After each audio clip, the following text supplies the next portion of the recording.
বিসমিল্লাহির রহমানির রহিম। আলহামদুলিল্লাহি রাব্বিল আলামিন। ওয়াসসালাতু ওয়াসসালামু আলা মুহাম্মদ ওয়া আলা আলিহি ওয়া আহলি বাইত।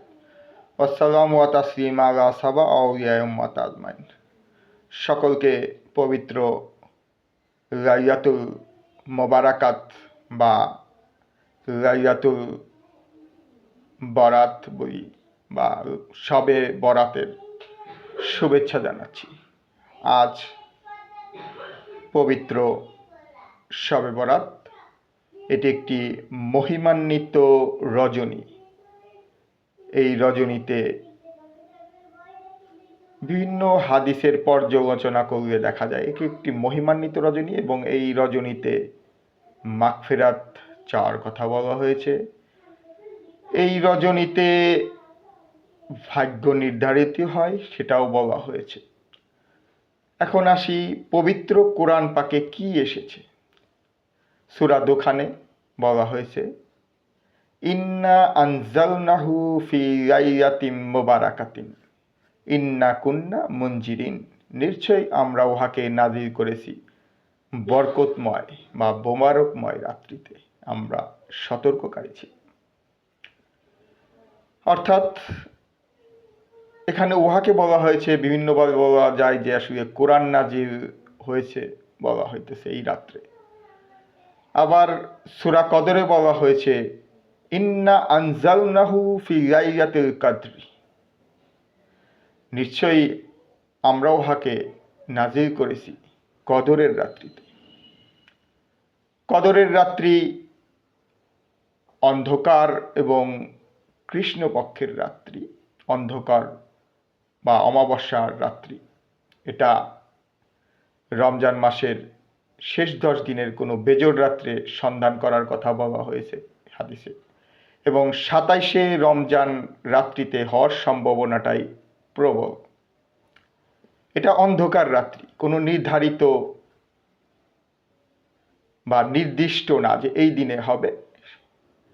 কিন্তু এই শবে বরাত বা লাইলাতুল মোবারাকাত কোরআনের ভাষায়, এটা নির্ধারিত হয়েছে শাবান মাসের মধ্যমে, অর্থাৎ 14ই শাবান দিবাগত রাত, যেটাকে আমরা বলি 15ই শাবান। তাহলে দেখা যাচ্ছে এখানে 2 রাত্রিতেই কোরআন নাজিলের কথা বলা আছে। লাইলাতুল মোবারকাত শাবান মাসে, লাইলাতুল কাদর রমজান মাসে। তাহলে লাইলাতুল কাদর অন্ধকার রাত এবং লাইলাতুল বরাত মোবারকময় আলোকিত রাত। এই 2 রাতেই কোরআন নাজিল কিভাবে হয়েছে এটা রহস্য। এটা আসলে কোরআনের জ্ঞানে যারা জ্ঞানী তাদের কাছ থেকেই জেনে নিতে হবে। তো আজকে যে আলোচনাগুলো করতে প্রচেষ্টা করব, যে এই যে লাইলাতুল বরাত বা শবে বরাত বলি আমরা, এত মোবারকময়, এত বরকতময় এই রাতে বিভিন্ন হাদিস পর্যালোচনা করলে দেখা যায় যে মাগফিরাতের সুখবর এসেছে। এই রাতে আজও নির্ধারিত হওয়ার বা ভাগ্য নির্ধারিত হওয়ার সুখবর এসেছে, বা রিজিকের যে বিভিন্ন ফয়সালার খবর আমরা পাই, এটা একটা দিক। আর যে কোরআন নাজিলের একটা দিক, বরকতময় রাত্রি এটা। কাজেই কোনো রাত্রিকে গভীরভাবে অনুধাবন করতে হলে তার রহস্য উন্মোচন করা জরুরি।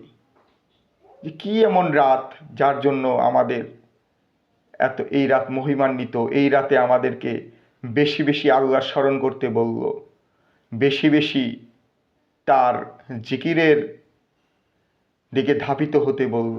আসলে এই রাতটা কী রাত? আমরা জানি যে যদি লাইলাতুল কদরে কোরআনের নাজিলের শুরু হয়, সেটা 22-23 বছর ধরে বিভিন্ন সময়ে বিভিন্ন পরিস্থিতির মধ্য দিয়ে রাসূল পাক সাল্লাল্লাহু আলাইহি ওয়াসাল্লামের উপর নাজিল হয়েছে। এটা অনেক বছর ব্যাপী, কিন্তু এই 2 রাত্রিতে কুরআন নাজিল, এটা একটা গভীর জ্ঞানের অন্বেষণ, যেটা হাদিসে এসেছে উনজিলাল কুরআনু আলা সাবআতি আহরুফিন, অর্থাৎ আসল কোরআনকে আমি 7 হরফে নাজিল করেছি। তাহলে এই 7 হরফের কোরআন আমাদের বুঝতে হবে আসলে এই 7 হরফের কোরআনটা কি। আরও আছে বাল হুয়া কুরআনুম মাজিম ফি লাউহি মাহফুজ, কোরআনকে আমি সংরক্ষিত করে রেখেছি, আসল কোরআনকে লাউহে মাহফুজে। এই লাউহে মাহফুজ থেকে কদরের রাতে বাইতুল ইজ্জত বা চতুর্থ আসমানে এই কুরআন নাজিল প্রক্রিয়া হয়, এবং শবে বরাতেও এই কুরআন নাজিলের প্রক্রিয়াই হয়। এখন তাহলে আমাদের বুঝতে হবে যে 2 রাতে কিভাবে আসলে কুরআন নাজিল হয়। অনেকেই 2 রাত থেকে একই রাত্রি বলে থাকেন, কিন্তু আমরা হাদিসের পর্যালোচনা করলে দেখতে পাই যে না, 2 রাত 1 রাত্রি নাই। এখানে কোরআনেই বলছে যে মোবারকময় রাত আর কদরের রাত, অন্ধকার এবং আলোকিত রাত, দুইটা ভিন্ন সময় রাত্রি।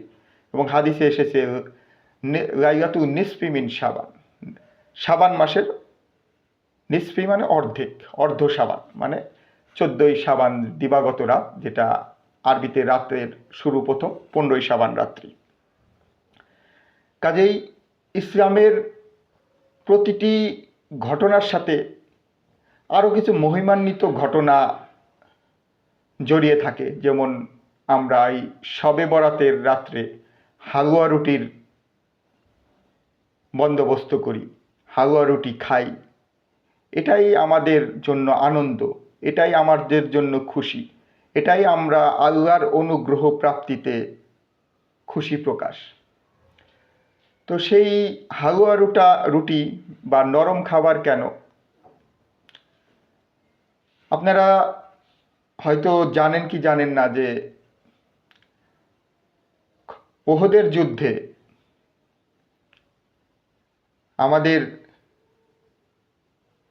প্রিয় নবী সরওয়ারে কায়নাত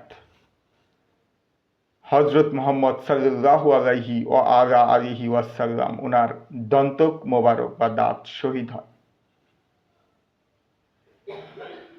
এটা ছিল শাওয়াল মাসের দিকে যুদ্ধটা হয়েছিল, এবং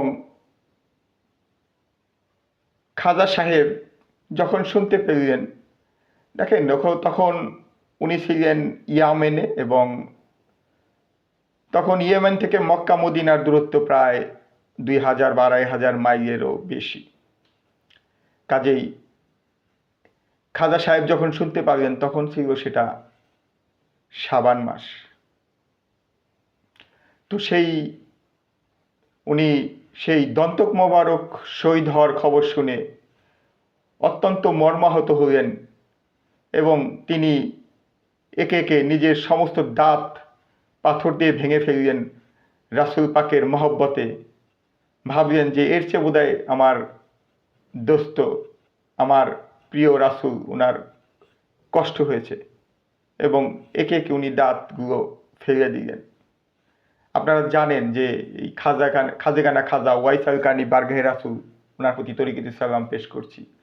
উনি রাসূলের মহব্বতে অত্যন্ত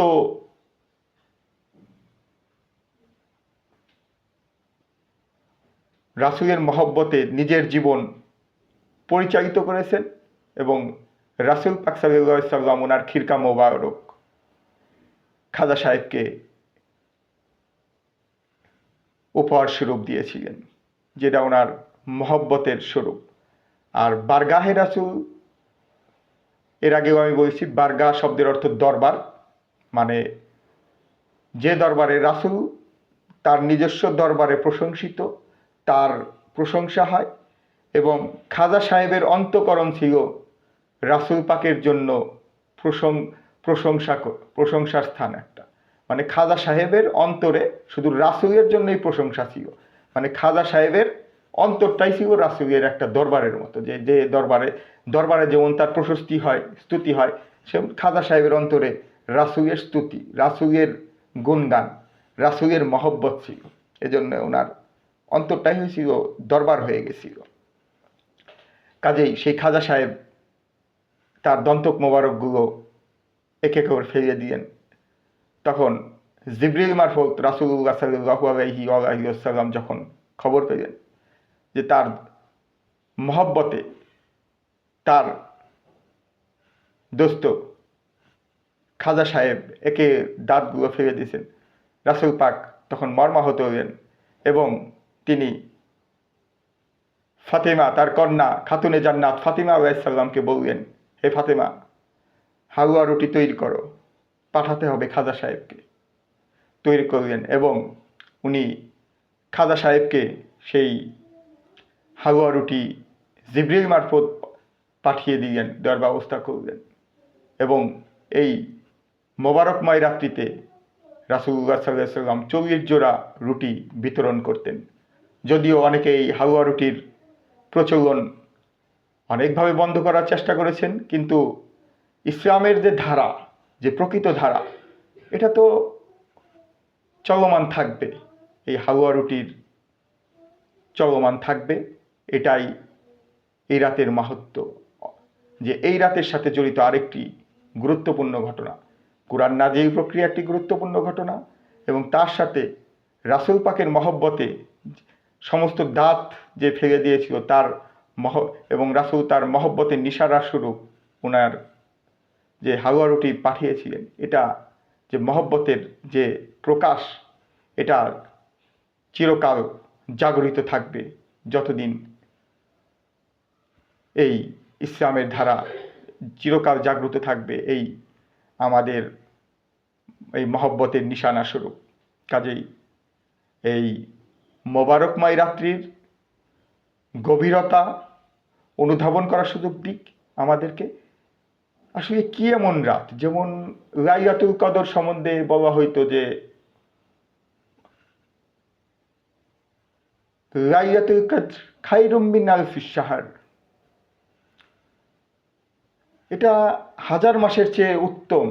তাহলে 1000 মাসের থেকে উত্তম কি এমন যে 1000 মাসের, তাহলে যে রাতে লাইলাতুল কদর নাই এইরকম 1000 মাসের চেয়ে উত্তম।